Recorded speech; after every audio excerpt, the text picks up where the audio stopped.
Tosomba manduki, tosa la rébellion sika ebe la fachi beto. Yo. Ba mbongo basala ngoti lelo.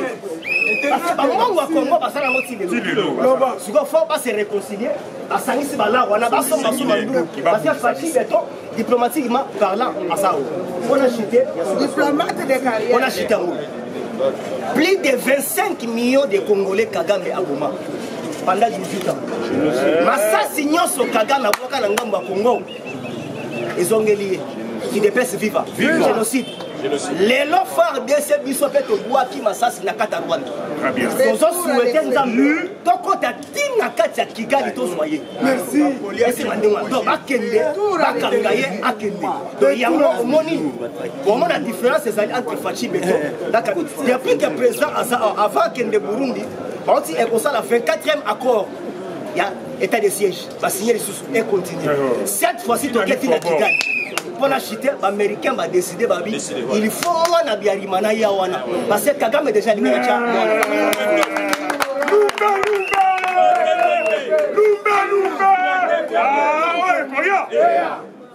beaucoup. Merci. Enfant terrible. IDPS FIFA. IDPS FIFA.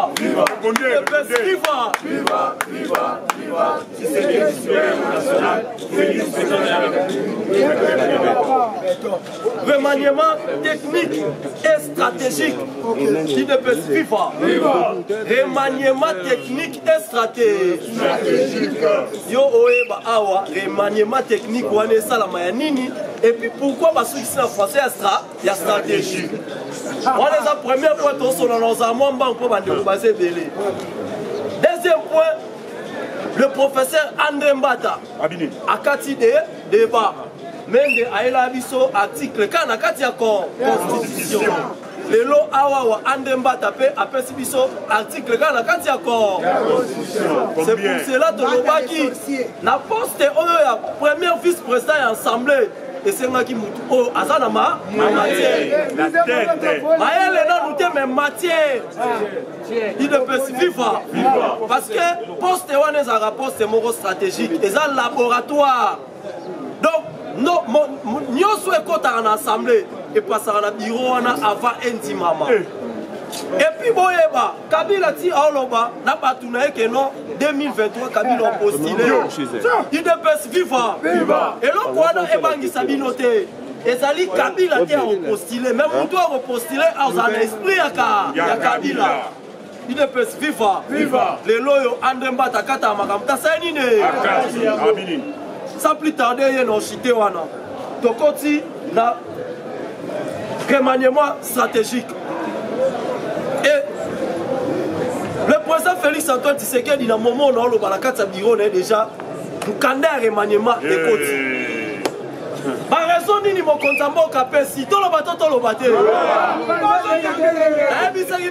La politique, c'est la gauche, c'est le droit. Et là, comment Moïse Katumbi Babeti, Tshisekedi a répondre de manière stratégique et bien intelligente. Dans le moment où nous avons un gouvernement où ici, assemblée la carte, gouvernement est ici, voire même maman rebelle au bazar, qu'on a liquidé la barre, pour déstabiliser mon continent. Balobaka ministre Azalaka un parti politique de Mazarayeko. Moutou Aza numéro 1 école, les alliés tata Mokondi école.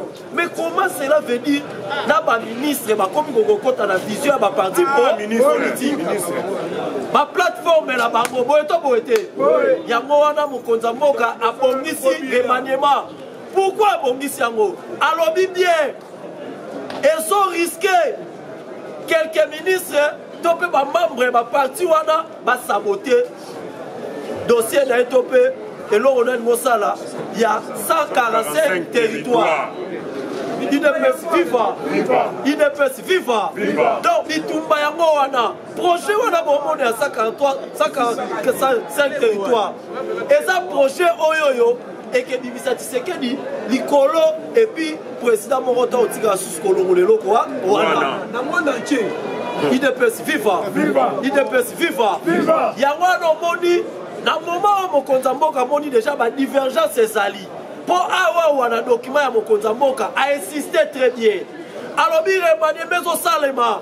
Donc, ils ont salama juste pour le ministre, il y a ça, il y a ça. Et puis, il y a qui musique à l'objet bien. Sauf dans la vision. Il dépêche viva. Il dépêche viva. Il y a une autorité tout. Sans besoin de rôle à Bagil ou à nos savants. Parce que, à la vision, Mokonza Mboka. C'est ça. Yo to uti na parti le lobby nango yete na hôtel Mela yo. Bon azo respecté. 144 145 territoires c'est Gilwa do. IDPS viva. IDPS viva. Pour l'instant Chine la kende musika lobby. Ba entreprise nyonso bomo na mindele ba sa nini. Mais alors ben la Congo na idéologie nini tolo bate. Les balobi mundele balobi te ke poso mundele. Balobi façon de travail na comportement ya mindele. Mentalité. Net Bagilondo. Yango moni na quelques entreprises. Mokonza Mboka azui bato baza mentalité ya mindele. Soko ke na STP, osomo la DG, asa mentalité ya mundele, place na noyer. Alingi te salité sala. Et puis azo soit peu bato te bango na musa, na musala. 300 combattants. DG di donc azo travailler na vision ya mokonzi ya mboka. Amemi pe na innovation. Otoyo kaka kala, soit disant que OCPT et Koufa. Les lots sont consommés, sont bouqués à ma chaîne OESA à travers OCPT. Communication en ligne. Au moment où on a déjà c'est nini et son Yosa awa kende négocier bâtir dans OCPT. To boy ba benga au téléphone les zéro kangama. Connexion zateo nini le kate. Il ne peut viva. Awa ezali kambu ya vision biso to c'est la vision ya mokonzi ya mboka pona okeko chite na po ya suka André Mbata akati makamu IDPS viva IDPS viva Vinini André Mbata André Mbata alobi boye. Le professeur André Mbata a répondre André Atundu. Barono soba André, yo ganga yo professeur pe koto professeur yesiko constitutionnel. Constitution et va dans la mutuna. Alors vi par rapport à Marambo Etali, Joseph Kabila a son en 2023 en postulé. Le professeur André Mbata a dit Batu dans l'article 220 de la Constitution qui dit clairement que le nombre de la durée du mandat du président de la République démocratique du Congo ne peut pouvoir faire l'objet d'aucune révision constitutionnelle. IDPS viva. Donc, yo bana na yobo, osana, o waneza ba distraction ya pamba. Sikoyo, oye, okutana muto ya bi constitution. Olongwana au quotidien il y a CENI. Au long la Sénat, il y a un coup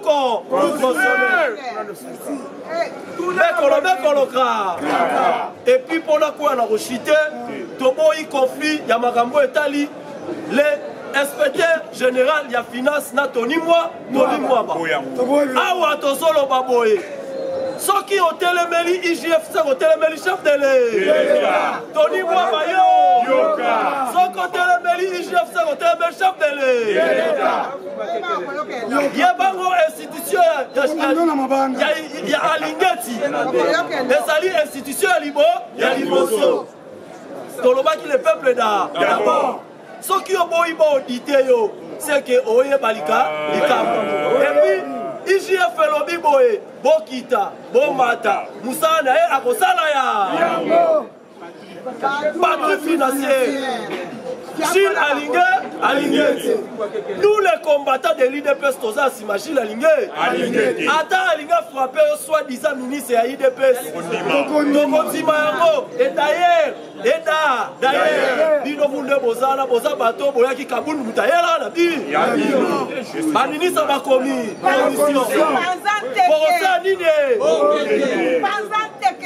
Atina va combattre pour nos boss, on a Msala Tosala non la kanda wana. Yashi Alingati Salam Salana. IDPS viva.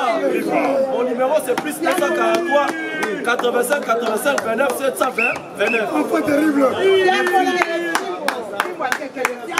IDPS viva. Viva. Chers combattants, on a 3 points. Premier point, 3 députés nationaux Katangé devant Anel. Fatissa! Deuxième point, gouvernement rwandais acquise FARDC. Fatissa! Satellite! Yasuka! Fatissa Bagate mais à lobby pour le forum. Fatissa! Satellite! IDPS viva! Viva! 3 députés nationaux Katangé devant Anel. Depuis dimanche, qu'est-ce qui se passe? En gros, à la base, il y a un ministre qui va à Katanga. Anel a vu Bango. Mais là, Basso est là. La quête, il y a Odit. Matin, Congo et Moutoumoko. Non. Mais quoi, il m'a fait? Pourquoi c'est binoté? Oh, Fatia, son travail. Parce que les gens ensemble à Katumbi. Pourquoi c'est binoté? Bientôt, Bango Nyoso. Il va naître! C'est ça! Satellite!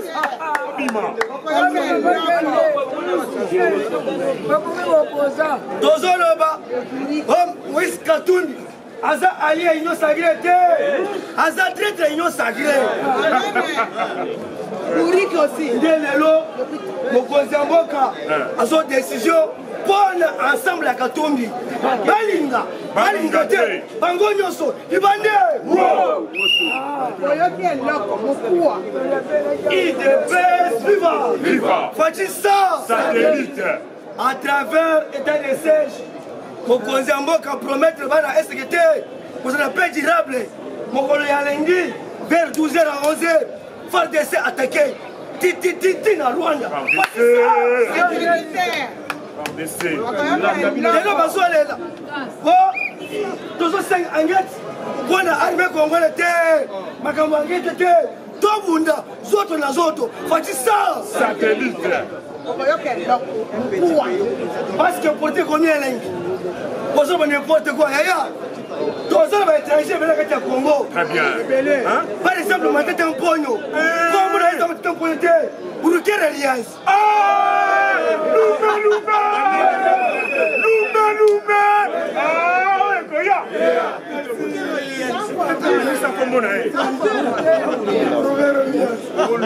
IDPS viva! Viva! Fatissa! Satellite!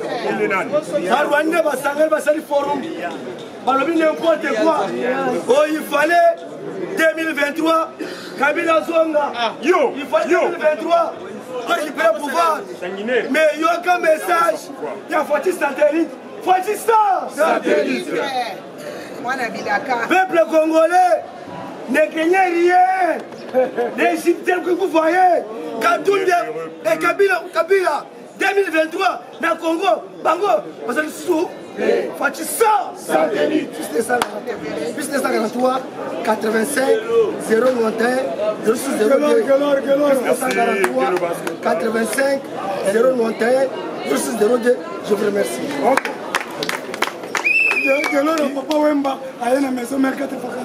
IDPS viva! Viva! IDPS viva! Viva! Lelo ezali Noël ya Kimbangi. Papa Simon Kimbangu Kiangani a lancé un message. Alobi boye pour que Noël ya biso ezala malamu. a invité qui sauveur de l'humanité, sauveur du peuple congolais, Fatih Beton. Il dépêche viva. Fatih Beton, Aniata Makolo Nanka, na Jérusalem. Le papa a fêté les lots. Awa na yebisi bino makambe komima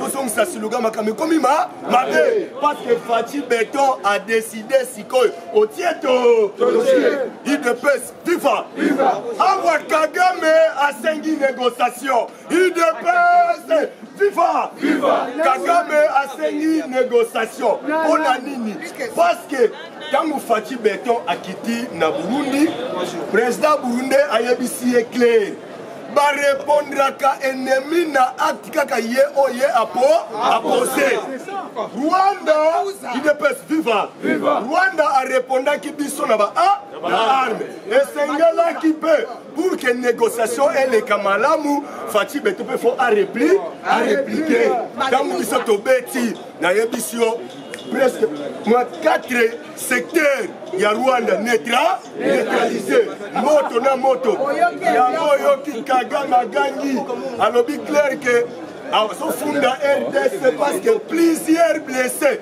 na kati ya Rwanda FARDC a répondu wana Mboya Kashama tozala awa papa na biso Mboya Kashama il dépêche viva porte-parole na ye ya FARDC azalaki clair alobi biso totake Rwanda te mais totake nde baye o bazobundisa bakongolais mais bisika bakimi nde tolandi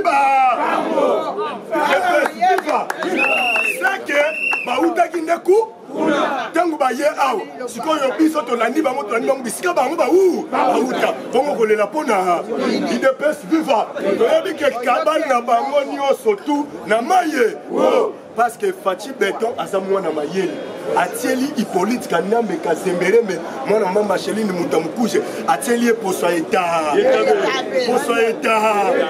botu le masque atieli poso eta be ponani tomo nganga bas le presse viva ayebisa kibino awa lobby Kabila ba interisa ye akosa la déclaration moko politique sikoyo remanyama bazole la kaya kilondo atika ana poto nzo ba kilondo ne makambo merci kilondo mboye wetu ya kotika na papa moko malamu papa zo sala fierté à chaque Fatih Beton il dépêche viva biso oyo akosala malamu tokolobela sikoyo awa mukwantombolo atie pour souhaiter pas Hippolyte Kana asielungite yeyo nakati aboyi kosala déclaration voilà Fatih Beton fanika bazotala ye aboyi kosala déclaration libanda boye pour souhaiter raté nakati et ko soye libanda asielungi journaliste yoka question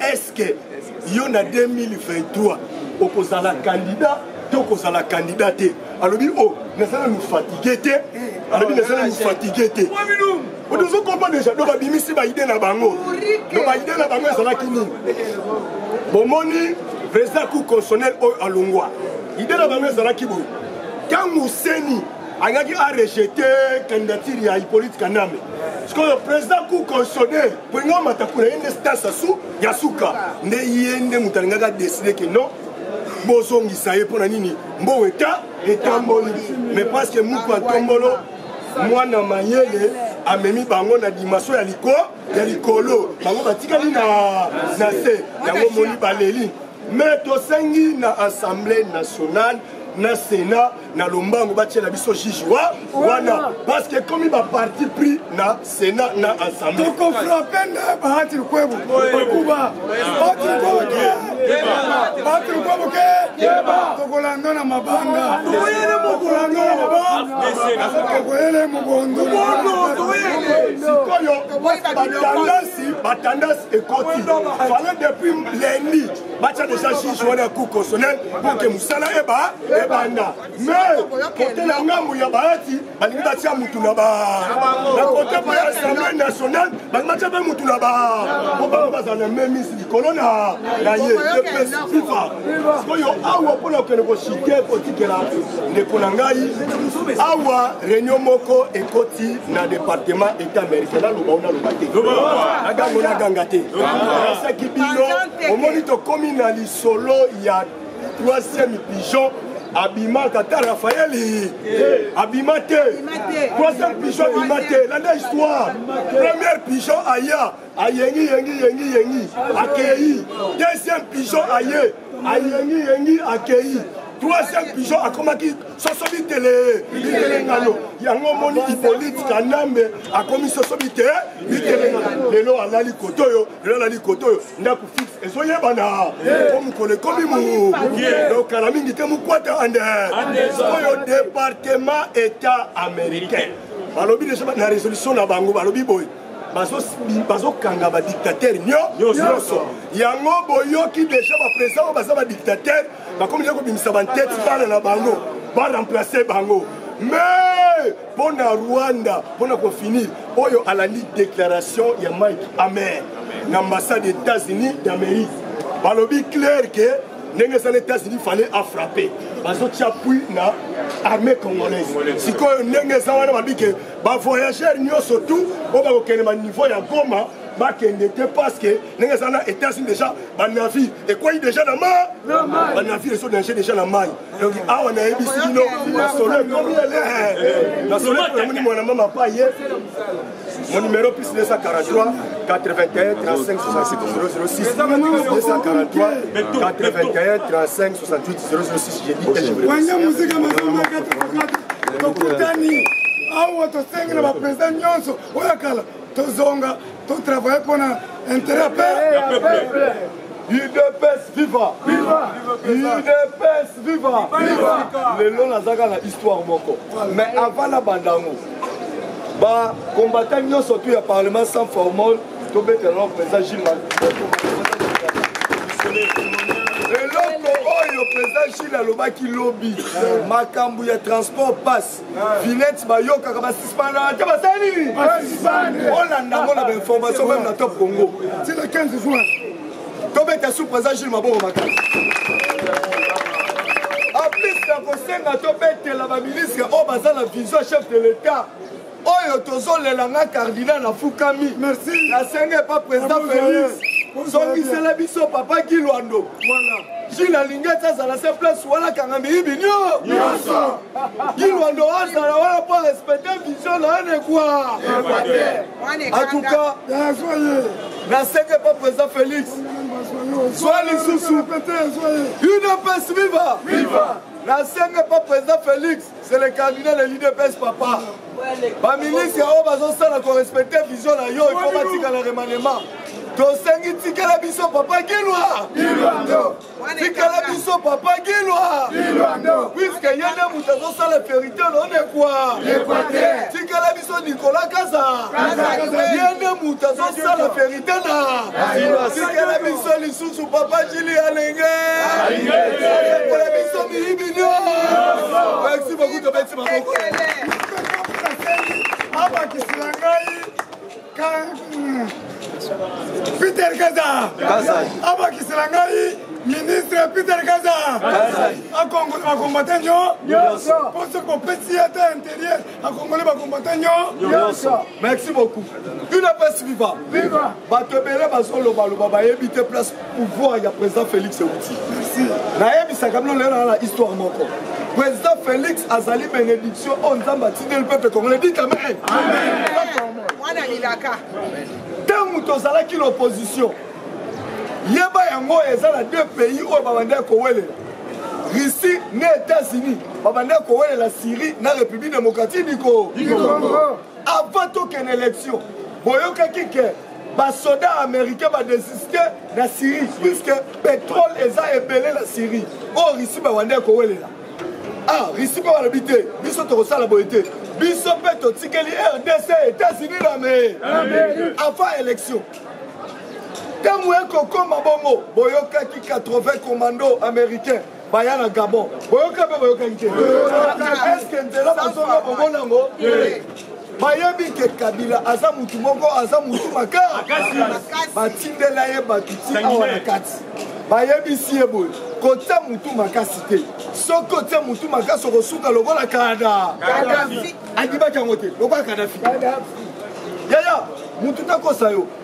président Félix aza bénédiction oyo nzambe atindeli yo na ngai ntango balobi nyonso tu président Félix asali makambo minene na mboka oyo communication nde nalobi eza faible tokende awa Peter Pam oyo aza lelo chargé ya Grand Lac ayamba Moïse Katumbi ayamba président Félix Nancy Costino koyamba bango atuna bino bopoza tosala nini pour la République démocratique du Congo Moïse Katumbi bino nde toza boye il faut Kabila kokanga ye kosala boye me baye kotuna mwana mayele Mukwantombolo président oyo aza na posa ya bière te ye moko déjà alataka ye bandakala c'est fatime tobetele maboko ya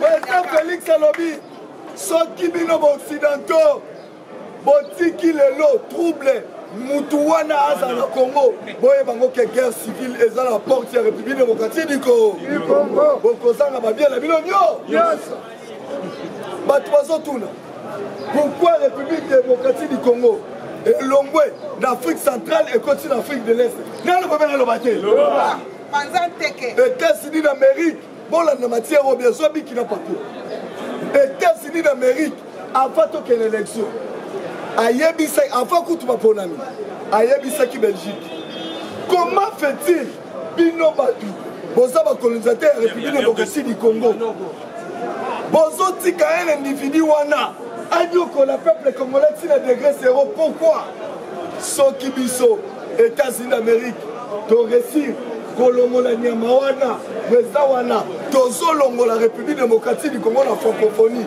tozokota yango na Cameroun eza bapays oyo bapays anglophone nayebi te so ezokota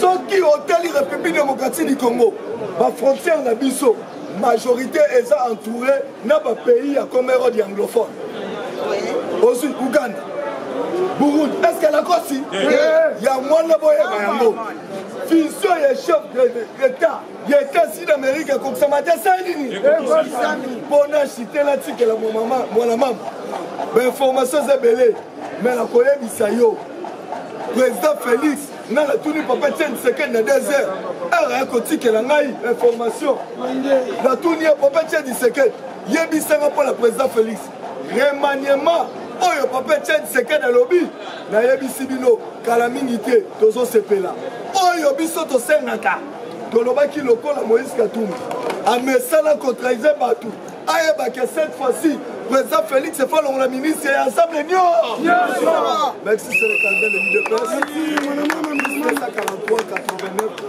35 700 plus 283 89 35 700 j'ai besoin vraiment beaucoup plus 243 89 35 41 700 c'est le candidat de l'UDPS. Bonjour à tous. Bonjour à tous. Bonjour. UDPS viva. Viva. UDPS viva. Viva. Les parlementaires debout. Rien que l'UDPS. Les parlementaires debout. Rien que l'UDPS. Les parlementaires debout. Rien que l'UDPS. Rien que l'UDPS. Rien que l'UDPS. Rien que l'UDPS. 3 fois. Mwika toujours na combat. Dans Nzambe abattre la mission surtout. Vous avez la bénédiction éternelle. Ceux qui vont monter à des jours, na zone na pona bolingo. Ba Dieu merci ba chinois parce que ba ndeko na biso. Ba ndeko na biso, ils ont besoin IDPS est là partout. Ba parlement de beaux est là partout. Donc boy division, tu vois déjà jalousie. Donc on a encore appelé na rangé. Accueilli des pas ya ba de Mexique na rangé. Unité na kati ya IDPS. Pour en 2023. Bon côté. Oui. Donc ça va na ba divergence biso na biso. Oui, bango, combat ezali. Combat et sécurité, combat ezali. Bato va diriger Mboka na biso 20 ans. Basangana qui dans le Lubumbashi, Koluka va créer coup d'état contre le chef de l'État, contre les nations, contre Bisso, contre l'IDPS. Réunion tout basala qui na kati ya Katanga na Lubumbashi. Abu oh! Simbana la main dans la main. Loboko na loboko. On a coupé sa partie majorité parlementaire en 2023. IDPS, viva! Viva! N'a pas si bonne fête, il y a Noël. N'a tous les kimbangistes. Le 25 mai. Merci beaucoup. Mon maman, mon maman. Mon maman, Mambu Maso, Mambu Maso, Naloba, Nabeta, Gangaba, Fatibé, compatriotes, combattantes, combattants, quinois et quinoises, Donganabiso et Koki. L'air a sonné. Un grand diplomate, il y a Congo, l'Afrique. Fatih Béton, la lumière, la sagesse, a neutralisé maman en douceur. Diplomate de carrière. Chef de l'État Tundaki, délégation naïe. Akitina Naokiv, na Bukavu, na Bunya. Mandataire ya Mokonzi Mboka, Serge Tshibambu. Na ambassadeur ya Kenya. Na Congo ya Georges Mounouna. Na Monesco. Bakomi kuna pour la consultation. Oui, Salamaki, Nairobi, na Kenya. Plusieurs groupes armés ont mis la forêt en bourse, a déposé Mandou. Ambassadeur Yaken a Georges Mounouna, na professeur Serge Tshibambu, na Monesco, Babi Tozalina et Sengo Ming. Yagomona ba rebelle pas déposé Mandou en dehors. Béton à ceux qui s'y bango. Bayati Lukwebo, Nambo Sokudia Otobengi John Balde. Parlement na Sénat. Mokonzi Mboka a yébisi les deux chambres. Sénat na Parlement pour convoquer Congrès. Le 23 mai est tombé qui lundi. Pour désigner juge, pour Yakoufaki na Sénat. Na sali analyse. Nani o azali ko bloqué. Parce que Mboso Kodia azala kamaya le makasi. Naloba. Nanyata. C'est dossier ya Mukanda Lonzo. Plusieurs personnes au Bazali impliquées, au Bazali cité. Dans cette information, j'ai joué à Zorouta dans le Sénat. J'ai joué à Zaten, à Valéria, état de droit. Alléluia! J'ai joué à Tolingi, j'ai joué à Botewana, à la juge Moko, il y a pacification. Il y a un dossier criminel, il y a un dossier, il y a crime contre l'humanité. Bon, on a reçu qui ça. Betela, armée congolaise, Maboko Makasi. L'homme à Nirangongo, montagne à Nirangongo. Attaque M23. FARDC a poussé l'homme à Tongo M23. Bakay qu'on découvrit. M23 Bazalaki. Akouti Bakeni à FARDC à armée rwandais. Akouti n'a lance roquette. N'a obi. Le militaire rwandais na kati ya M23 akimi bakochi na kati ya Rwanda. Lobby président ya commission ya Union africaine Moussa Faki Mahamat a condamné l'attaque ya M23 na bakasque bleu ya MONUSCO na armée congolaise. A sengi na tous les M23, tous les groupes armés va déposer Mandouk sans condition. Volet militaire dans quelques jours serait votre ceinture. Le militaire, il y a un pays, tout il y a Afrique, il y a Europe, il y a Amérique. Parce qu'on a l'armée congolaise pour mettre fin. Voilà ce qui ça, que la Gilles qui a nous parole. Lobby Belgique a confirmé. L'homme c'est là qui fait pourquoi. Premier ministre belge, Alexander Decro, l'homme c'est un message. A confirmé demi quand il y a le Mumba. Et soit dans la capitale, dans le pays des non-ancêtres.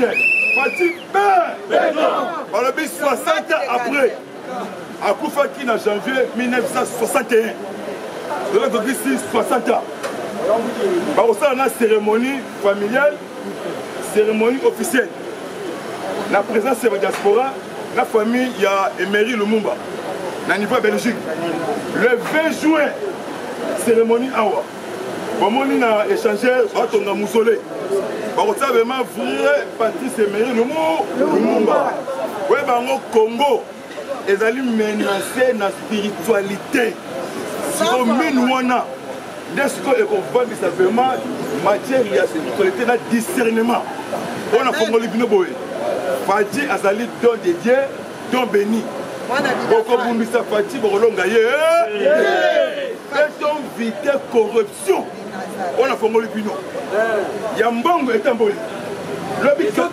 Kabila na Tongo na Lubumbashi na Kashamata ayambaki lobi ba député national ya tous les tendances lobi na Kashamata na femme ya Kabila ayebisi bango nini atie bango nini na sengi na Mbosso de Christophe président assemblée nationale député tout oyo awuti na Kashamata folo ba vérité oyo bayebisi ye na Rwandais Kazemberembe alliance Kabila Joseph arrestation à Cascade Moïse Katumbi na Joseph Kabila oyo ateki iranium oyo asali crime de guerre crime contre l'humanité. Merci vraiment à la souki wana vraiment même morale même esprit to bunda pour la commissaire Fati alonga tous les yayeba projet.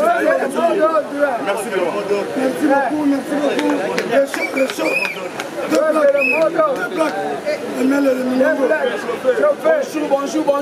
Bonjour. Ok, info. Au CPLI. Mexico, Tostokolanzo.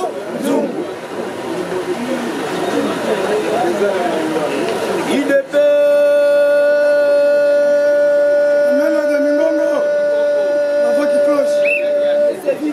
Viva. Mata, mouton, c'est mata. On voit le plus aigu. IDP.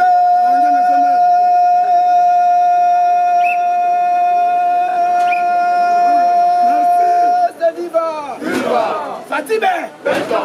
On peut te conseiller le 30. Amadou ça l'a prêt. Est-ce que chaleur est quand on a ouvert là, Amadou Djabi. je peux matin mon genge. Pour dire qu'on peut chauffer et puis m'en appelle. Je peux.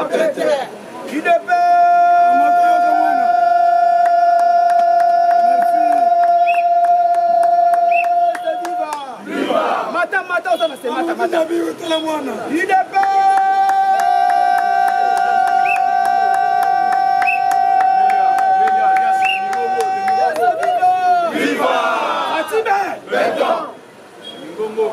Les lots, on doit comprendre qui est fatigué. Parce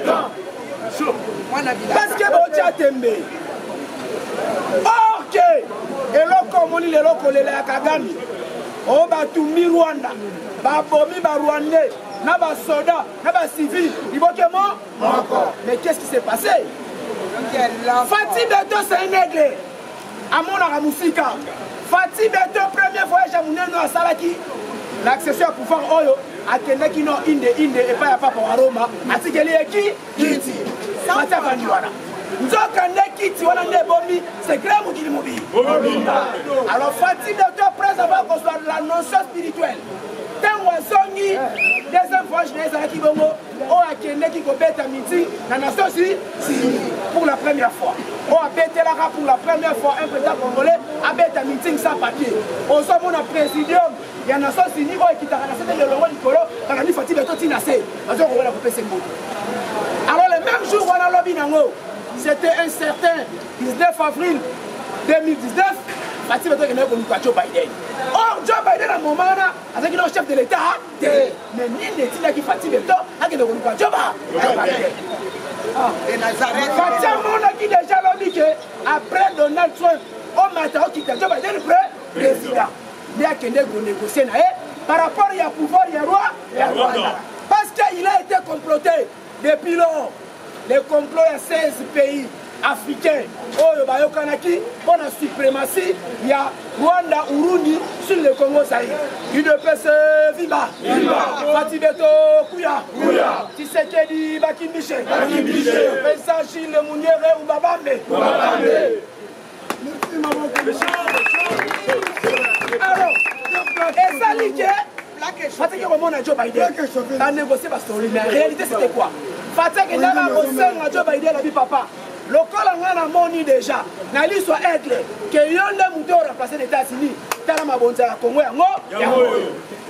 Longo la va kandeke wana. Moi la licho melo.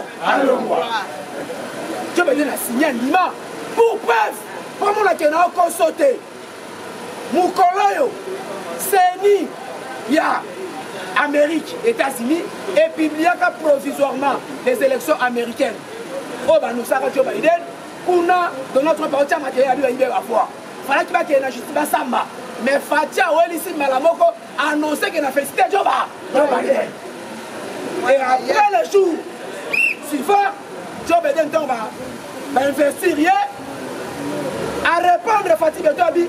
Comment me la Congolais comme il y a bisa bango vérité et ma solo auto soleil qui na yo na mois d'avril ya 2019 qui parce que ça pour le terrain no moni sikoyo yo muto tia tembe azo pumwe pa pamba a voyager pa pamba et l'autre côté yo no ça la mise au mona retomber mona parce que pouvoir quand même ça il a négocié bien avant alors nous sommes mona sikoyo alors mais mina quoi ça mona a bien ebana bantu lokola yo bantu lokola ngai est-ce que akolinga Congo epelaka moto yango moni maloba ya kondo papa na biso oyo abandeli kobeta mwa boite alobaka la guerre sera longue mais cette guerre elle retournera là où elle peut et raison en place c'est où na Rwanda tala lelo yo kaka malena maya misu mais bande ko banga azo finga biso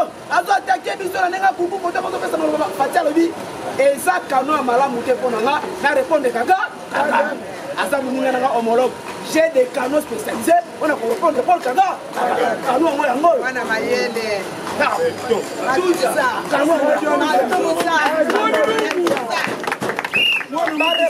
va répondre spécialement des PSP spécialistes. Une de paix c'est viva. Une de paix c'est viva. Merci beaucoup. Toi, tu les locaux. Toi, tu les locaux. Parce que de comprendre que l'union sacrée sanitaire qui m'a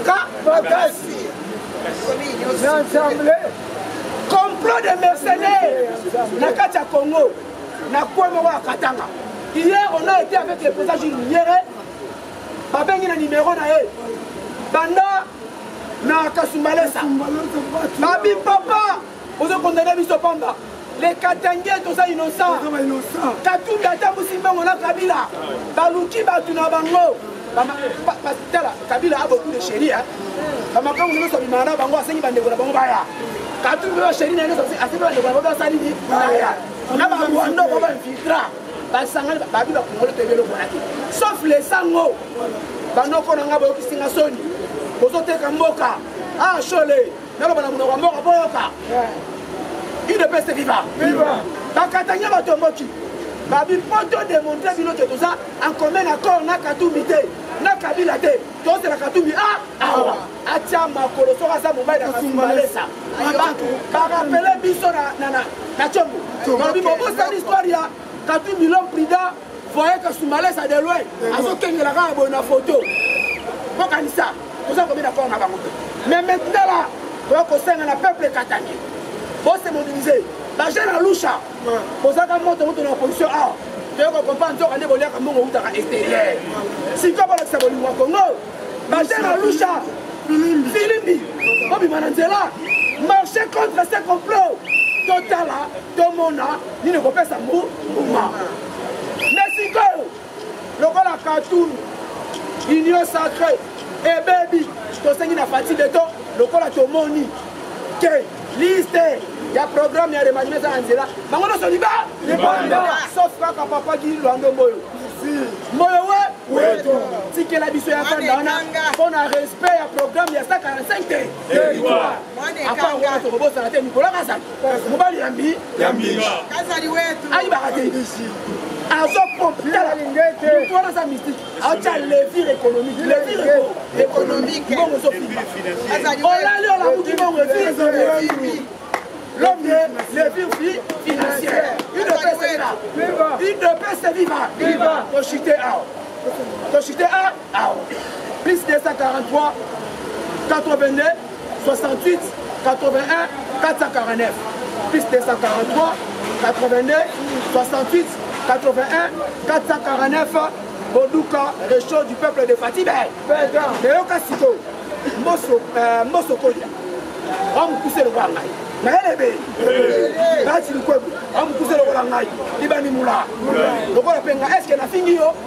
Elle a lobby bateau me pousse la Kamaele. Keba. On lui a banda film.